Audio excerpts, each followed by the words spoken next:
गिबियाव आङो सुबुं बिजों बड'लेण्ड रादाब आरो गुबुन बिजोंनि सिगां आङो गाहाम हामलायनाय बावग्रोबाय आरो लोगोसे बे बिजोंखौ नायगिरि बिथांमोननिसिमबो आङो सिगां खुलुमहरनाय जासिग्रोबाय। आङो United Forum of X N D B Kokrajhar डिस्ट्रिक्टनि सासे आफादगिरिमोन। आङो जेब्लानिफ्राय United Forum of X N D B आ मोनसे गोदान राजखान्थि हान्जा दानायनि डिसिसन लायो, आं बे दिननिफ्रायनो आङो इउनाइटेड फरामाव ओंखारावसिया थादों। खारनानो जाहैबाय आङो बे डिसिसनखौ आं सेटिसफाइड मोनाखै। इंराजियाव मोनसे खोथा दं, cut your coat according to your cloth. So' it is not right decision to form a political party for United Forum of X N D बि।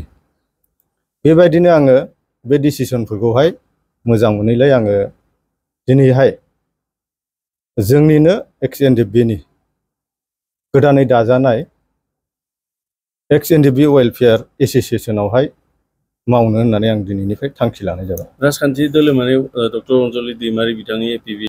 औ, एपिबि दोलोआ United Forum of X N D B जों सोरजि जानाय। दा बे समाव आंबो डिस्ट्रिक्टनि क'क्राझार डिस्ट्रिक्टनि सासे प्रेसिडेन्टमोन। जे समावहाय जों एग्जिकिउटिभ सावरायलायनानै मोनसे राजनिति हान्जा गोदान दानाय जासिगोन, बे डिसिसनाव आङो माने सेटिसफाइड जायाखै।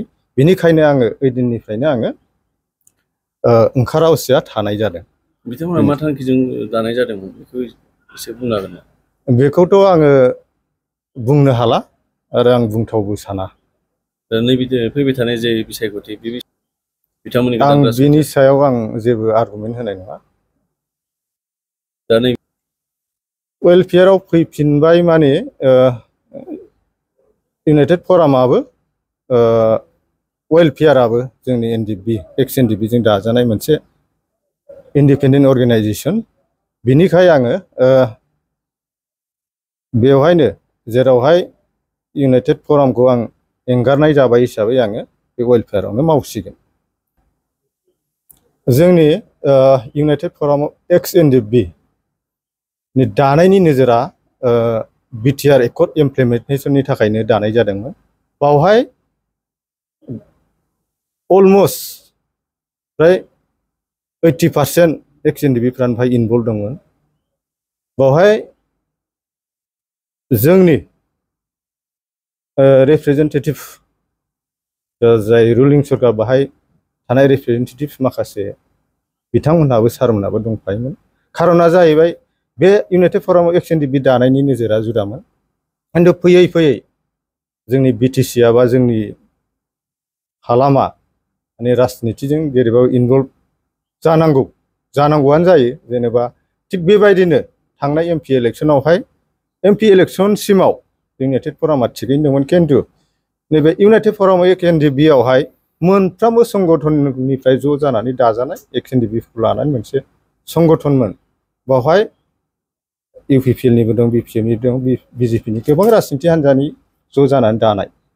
थिग बेबायदिनो मोनसे डिसिसन स्ट्रेट फरवार्ड खालामलांनो हायाखै राजनितिनि माखासे षड़यन्त्रनि थाखाय। नंखायनो इउनाइटेड फरामाव माने गासिबो माबाफ्रा माने सिथायै थाजोबनो हायाखै, ओरै जादों।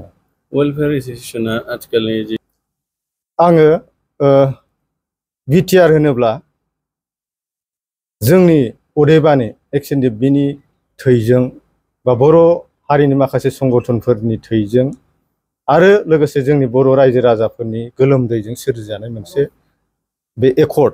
दा बे एकर्डखौहाय इमप्लिमेन्टेसन एबा मावफुंनायनि दायथ'आ जों बयनावबो दं आरो स्पेसियेलि एन डि बि नाव बांसिन दं होननानै आं सानो। नंखायनो जोङो सरकाराव थाब्लासो जोंनि बे क्लजफोरखौ मावफुंनायाव गोरलै जायो। नंखायनो आङो सरकाराव थानानैनो बे आद्रा थानाय क्लजफोरखौहाय मावफुंनो थाखाय आङो आगान सुरबोदों।